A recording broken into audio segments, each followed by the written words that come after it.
Well, thank you very much, Wendy and Raja, for joining me here today. And I hope everyone saw their panels yesterday in Melbourne, which were fantastic. I'm really great to have another chat with you today. So I suppose to start off with, Raja, why don't we talk about what does fragmentation mean to you? I mean, what do you see as the major political and economic fault lines in the Asia-Pacific region? I think it's quite simple. Which is the emerging conflict between US and China. And you call it New Cold War, you can call it what you want. I think that's real. That's here. We can't escape it. And as you saw in the poll here, most countries in Asia Pacific or Indo-Pacific are going to be deeply divided. 40 years of economic integration with China will make it very difficult to disentangle. Even for the US, it's going to be difficult. So therefore, the divisions, how do you deal with China while retaining the importance of engaging the West? Australia is an ally of the United States. Yet you see the division in how you think and deal with China. So that divisions are going to be right down the line. So every elite across the Chinese periphery will be divided. So I think the internal debates of how we deal with this question is going to be very, very critical. Second, I think the division is ideological. That the US talks about democracies versus autocracies. China says the superiority of the great Marxist-Leninist system is being proved, blah, blah, blah. So I would say don't take either of them seriously. You can't really do business on the basis of democracies versus autocracies. In fact, the new national security strategy already talks about tempering it down. You're not going to leave Vietnam out of a coalition if you're going to deal with China and Asia. So I think, but similarly, I would say in China, there's too much mystification of Chinese words. But don't take what they say seriously. Look, I've been a former communist, I can tell you this. And, a lot of it is propaganda junk, So you shouldn't believe every word that comes out of the mouth of party hacks. I think as analysis is not about interpreting what was said yesterday, but there are structural forces that have been released within China. 40 years of development has produced social transformation. How do those forces interact with each other? What do they do with each other? What kind of conflicts will it produce? And does the Chinese ruling elite have the capacity to manage them? That is the question, not what is being said. Is it Marxism or Leninism? All that is fine. But the real, for us, the analytical tool must be what happens to the forces that have been unleashed. Are they going to interplay with each other? And same you can say in the US. Can it really, will the Wall Street and the Bloomberg continue to say, look, let's engage China? Or you have the rednecks, or you have the political elite, which wants a confrontation. So I think these forces are going to contend within all societies, and I think resolving that is going to be the key. Third, I think on trade, I'll leave it to Wendy, but I'll just say one last thing, that the geopolitical jousting has just begun in the region. And it's not just about China. I wish we had more Japanese voices here. The Japanese, the Indians, and others are going to respond to China's expansionism. There will be more militarization. Japan is a classic example, where they're going to double their defense expenditure. This idea that the rest of the region is simply going to roll over, that Asian nationalism is going to simply submit to the great Chinese nationalism, I think is fundamentally wrong. And people have shown in Afghanistan and Iraq, you can do asymmetric fights. So every one of us will stand up in our own way. Whatever we say publicly, even the ASEAN, which doesn't want to criticize China, I think they have agency. They're not going to simply, just 70 years after decolonization, we're not just waiting for the Chinese emperor to tell us what to do. That's fascinating. There's a lot to unpack there. Wendy, if you want me to be a communist, now's the time. But just so this dispute, the first sort of salvos of the strategic competition between China and the US began over trade, and that's where these sort of fault lines kind of began to form. In your view, where are the major fault lines over trade and economic matters in the Asia Pacific at the moment? Yeah. So, when I think of trade and economics in the region now, when you look at TPP or RCEP, people were complaining then that these were kind of, blocks of countries and, we should do it all in the World Trade Organization. They were going to have this spaghetti bowl of different agreements. And that never came to fruition. And I think the feeling was that these agreements over time would be open architecture. You'd invite other countries to join, and ultimately they would lead to strengthened rules in the World Trade Organization, multilaterally, that everyone would enjoy. And so that's kind of one kind of framework. There was fragmentation, but it was different philosophy. And now when I look at this kind of what we call in Washington, this economic security agenda, which is about supply chains, which is about export controls, which is about investment screening, this is a very kind of different world in terms of who you want to be in this club and who you don't want to be in this club. And I think over time, we're going to see more of these kind of, groups of like-minded countries working together on either on a sector-specific basis or an issue-specific basis, and kind of trading or, within that product area, establishing kind of secure supply chains. I think the view, at least in Washington among many, is that globalization, there were benefits, but this is not a sustainable model. Domestically in the United States, this has led to populism. This has led to, a real sense among many, the working class Americans that this system hasn't benefited them. So they're looking, they're pressuring politicians to do something different. And at the same time, let's be honest, I think there's a view in the United States that we somehow led ourselves to become so over-reliant on other countries, particularly China, for critical and essential products. And that, came home to roost during COVID for us. And so I think, both of those forces are going to lead the United States, not exclusively, but in certain critical and essential product areas to kind of look for friends, and maybe, we can get more into this, what friend shoring is and all of that, but to work with smaller groups of countries to trade within, that smaller group. I love the term friend shoring, and I would like to come back to that, but just don't ask me to explain it. That's my next question. Before I do that, Russia, you mentioned Japan, you mentioned India, and obviously we are in Australia. In this growing period of strategic competition, how important are middle powers in sort of sitting between the US and China? How much influence do they have, and how much will they sort of end up deciding what the geostrategic environment looks like in a decade?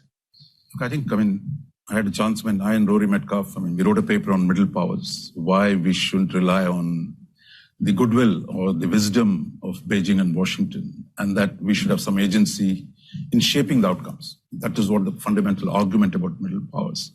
But Australia is an ally of the United States. So it's not that you just have a middle power, you are an ally of the United States. It's a critical ally, increasingly more important ally, given what's happening in the region. India, which was non-aligned, is closer to the United States. Japan is an ally. So I think the middle power framing is, US is not the same power it was. So the question is, do we have a burden sharing principle? Look, let Australia run the South Pacific, where there is a serious competition with China. How are we going to manage that? Everything can't be done from Washington. In India, in South Asia, can India do more in its own region to deal with the Chinese expansionism? So I think that is the issue. Not that the middle powers will simply get together and tell the Americans and the Chinese what to do. I think the important thing is we have agency because the size, particularly in Asia. As I said, there's Vietnam, or even Philippines or India, most of these are large countries, and that we can influence the debate between China and the US. But in the end, the contradiction, I would say, principal contradiction in Asia today is between Chinese nationalism and the periphery, where the Chinese want a great power role and neutralize the periphery and assert their dominance over the region. In this, for many of us, see US as a partner. So it's not you are separate from the dynamic between India and the US, but is within this framework, how do I limit Chinese expansionism? But at the same time, I'm not going to submit myself to the dictates of Washington. So I think this is where we need to work out, because tomorrow the party changes in Washington. Some other guy comes and says, look, I'm going to do it all over again. So for us, the important thing is, look, can we work on a set of burden sharing arrangements with the US that we must prevent, just as in Europe here, Chinese expansionism, Chinese unilateralism. The question is how we do it. In that, I think even the allies will have a larger role, which is what the US is saying. The new national security strategy, it wants the allies to do more, pick up more slack. It wants Japan to rebuild its military forces. It wants India to strengthen itself. I think that is the game. We're not apart from the US. On a daily basis, we deal with the Chinese challenge. US is a partner. But the conditions of how we do this is something we have to negotiate with our American friends so that you prevent the domination of Asia by one country. Fascinating. I mean, speaking of America, a major part of the Biden administration and before the Trump administration's economic strategy was this idea of securing supply chains, bringing supply chains back home and friendshoring, of course. I suppose, but if not just the US, many other countries are talking about it. Australia is obviously talking about securing its own supply chains. I mean, it's a common theme now. How realistic do you think it is? Lots of governments are talking about it, but how realistic do you think it is in terms of an actual strategy going forward, given how interlinked the global economy is? Yeah. So, you know, when you ask the policy elite in Washington about supply chains, people will say, they'll say the same. We need reshoring, but we also need friendshoring, right? Working with like-minded countries, working with a group of countries. But we also need to bring production home. And I think what the United States is experiencing now is there is tension and conflict between both of these concepts. You can't have it both ways. You can't ask all of your partners and allies, bring all your investment to the United States, and then we'll give you the benefits and the incentives from the legislation, that Congress has passed, whether it be the Inflation Reduction Act or whether it be, the CHIPS and Science Act or other funding that we're making available. And so now we've, begun to hear an outcry from our partners with respect to this legislation and asking, which way, what is it? Because we can't sustain sending all of our investment to the United States, employing American workers. We have pressure at home to do the same thing. And I think not just the United States, but all countries, Australia too, we need to work through this. And I'm not saying these two concepts, I think, could stand side by side. They could vary sector by sector. You could have principles about reshoring, in terms of under what conditions is it acceptable versus, how do you make it non-discriminatory? So I don't think there's an inevitable conflict. But I also think that there's kind of a wake-up call in the world, particularly during our Inflation Reduction Act.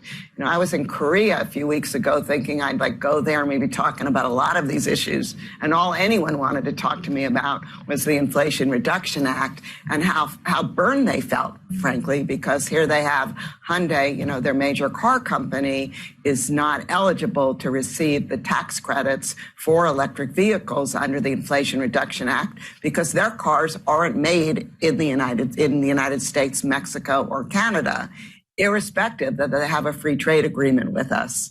And so, again, I think this is something that we're going to need to work out with our partners and allies. I think we can, but it's going to take some work. No, really, really interesting. I mean, I suppose in terms of, so we have a new government in Australia, a new government that is reaching out to the region in a very concentrated way in the South Pacific, but also more broadly. And a government that's striking a slightly different tack from the previous Morrison administration. I suppose for both of you, what sort of advice do you sort of have for the Albanese government in terms of how it should position itself to engage with the region? Start with you, Raj. I think generally the left and Labour parties suffer from an illusion that diplomacy can lead to peace. Like you see New Zealand, you say, let's keep talking to the Chinese, things will improve. So there is no analysis there that is flying on the base of hope and faith. What we've learned from the last 40 years is that what you need is a balancing strategy. It's not about China is too big to be contained, that you need to find a way dealing with the Chinese power. And it's not America that is sitting on, in the South China Sea Islands, or it's not US that's taken territory of India. So talk about equivalence, which is what the temptation for Labour, left and Labour, Our German friends in Europe, talk about equivalence. A whole lot of people in Asia, our New Zealand friends talk about equivalence. It's really, we got to be engaged both sides. We got to take a balanced view. I think that is a fundamental problem. But I think to the extent that the Labour Party says it wants to deal with its own region and engage them, that's important. That's not going to solve the problem. But I think it's important to reach out so that it's not, as I said again, that must be part of, because it's your neighborhood, you've got to engage the region. But there, if you think you can somehow dampen the principal contradiction with the Chinese power and simply hope like hell that somehow, this is going to be sorted out by themselves, by your engagement, it's not going to work. So language is important in diplomacy. The style is important. Where Labour does a lot of good things, they bring in those kind of style. But underneath that, you should not forget the fundamental problem in Asia today. China is bigger than everyone in Asia. The power to coerce and do things has dramatically grown. And the question is how we deal with it. And within that, if the Labour and the left has an argument, this is not the way to do it, this is another way to do it, fine. But I think you should not mistake this idea of engagement, let's be nice to China, which is the New Zealand Prime Minister is constantly saying it. But I'm very skeptical whether you can deal with that challenge on the basis of simply engaging. So take Indonesia, for example. If China, 2,000 miles, 2,000 kilometers away from the border, claims historic rights in the waters of Indonesia, now this problem is not going to be fixed by merely being nice to the Indonesians or engaging them. But there is a question of how do we, Indonesians are upset about the Quad. If they're upset about the Quad, we got to explain to them. If they're concerned about AUKUS, we need to explain to them. So that is the important thing, not to conflate being nice, let's engage, diplomacy is more important than militarization. All that is fine. But I think the core problem will remain the Chinese power. Wendy? So I don't have a lot of advice to offer, except that I think Australia and other countries should just have realistic expectations about the United States, that we're not playing that leadership role that so many countries have just gotten used to and they expect. And, it's kind of uncomfortable, but that means, as Raja was saying earlier, that other countries just need to step up to the plate more. But I would just say, with respect to advice on the region, it's really the United States that needs more advice from Australia. And just to give a specific example, I think in shaping the contours of the Biden administration's Indo-Pacific economic framework, that input from Australia, Japan, and others was critical in terms of being able to attract many more partners, particularly from Southeast Asia, than I think anyone expected, and also to shape the agenda in not an anti-China manner, but to shape it in a very kind of affirmative vision of what the region wants, what the region needs, and areas where we can cooperate. Fascinating. Raja, just to pick you up on what you were just sort of saying there. So do you think that, is there a case for engagement with China at any level, or do you think that engagement with China at this point is, a fool's mission? So I'm just saying engagement without illusions. Look, I think we've been talking to the Chinese. We had 16 rounds of military talks since they came and occupied territory in the Himalayas. 16 rounds of continuous talks with the Chinese military. It's like, getting water out of a stone. We're trying to get them to back off a little bit. 2 years, 2 winters have passed by. There are 60,000 troops, posted at 14,000 feet in the high Himalayas, not habitable by human beings. And we're talking to them. You have to talk to them. I have no question, but the issue is this, that what are the terms of engagement? And this way the fight in every country is going to be, what are the terms of engagement? Because the dialogue is important, because China is too big on the economic front, on the military front. We need to engage them. And there is China beyond Xi Jinping. No emperor, no dynasty has lasted too long. So this idea we should stop engaging China. I think the Americans are not saying it. None of us are saying that. The question is, what are the terms on which we engage? And I think this debate is going to be a hard one for most ruling elites on the Chinese periphery. That you simply accommodate what the Chinese want, or do we stand up, but still maintain a political level dialogue on trade and terms as well, where they're important. I think everybody is so interdependent with them from the US to Japan to Australia to India. We're all tied so deeply. So we still have to work those things out. So I would say engagement, but at the same time, clarity on how to deal with the Chinese power. Actually, I thought your point on relying on the US was fascinating as well, Wendy, because that's something that we talk about a lot in Australia as a country that does have a big, close security relationship with the United States. I mean, no matter who wins the 2024 US election, no matter how the political trends go in the US, do you think it would be smart for partners in Asia to start looking for solutions in the future that don't assume a big US role in the Indo-Pacific?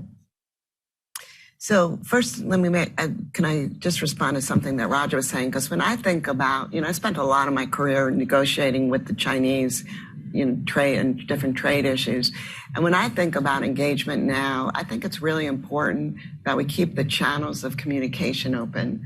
And it really concerns me that there are some channels now, but they're not sufficient. They're not at all levels. They're not on all issues. And so I think that is something that troubles me. But if you ask me, should we sit down with the Chinese and try and hammer out, another trade agreement? Trump announced the phase 1 agreement, and this was with, hundreds of billions of dollars of sanctions, and basically got a mediocre deal that ultimately the Chinese never fulfilled. Even with all of those sanctions, that's what we got. And the notion that we're going to sit down with them again and really try and hammer away at these structural issues, which are just, issues that are near and dear for domestic reasons to Xi Jinping's heart, I just think that's a waste of time. But engagement to me doesn't mean you need to negotiate. But I do think keeping the channels of communication, are open is extremely important. Look, I think all of our partners and friends, they learned a big lesson during the Trump years that, our politics are rocky now. We have an election, midterm election in the coming weeks. It's very unclear what's going to happen. People are expecting, a month ago, it looked like the Democrats were narrowing the gap with the Republicans, and the wisdom seemed to be that the House would go Republican and the Senate would eke by and go Democratic. And now in the past 2 weeks, there's more talk now also about the Senate going Republican. And that, don't even read our polls and believe them, because the polling is just so inaccurate these days. And so, even for Americans, we don't really understand what's going on in our country in terms of in politics. So I just think it's very important. I think the United States, when it comes to the Indo-Pacific region, and our commitment to the region, security and economic, we're going to be there. But the question again is, are we going to play that leadership role that we played for years and years and the people have depended on? And I think the Trump years kind of opened folks' eyes there. I think the Biden administration is doing a great job there. But even on the economic side, people complain that we're not doing enough. Why don't we just come back to TPP? It would make things a lot easier. But that's not going to happen for the foreseeable future. Okay, one last question, and then we'll all go get a cup of coffee. But so we're clearly at a sort of what's the word?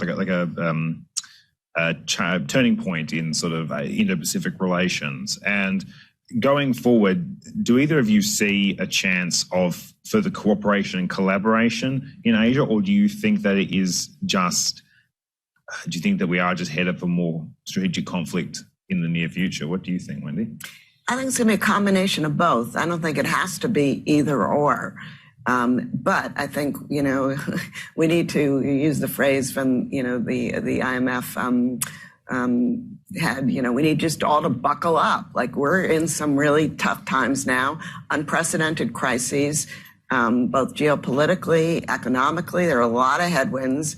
They're going to be, I think there's prospects for cooperation. Frankly, let's just be honest. A lot of these global challenges, if we don't find a way to cooperate, I don't know how this then works out, whether it be pandemics or climate change or debt relief, et cetera. So I'm still hopeful that there are even areas, and maybe after the 20th Party Congress, when things kind of, chill out a bit, that we can find ways to work with China, with other countries, to address some of these challenges, even if in an incremental way. That's better than, no cooperation.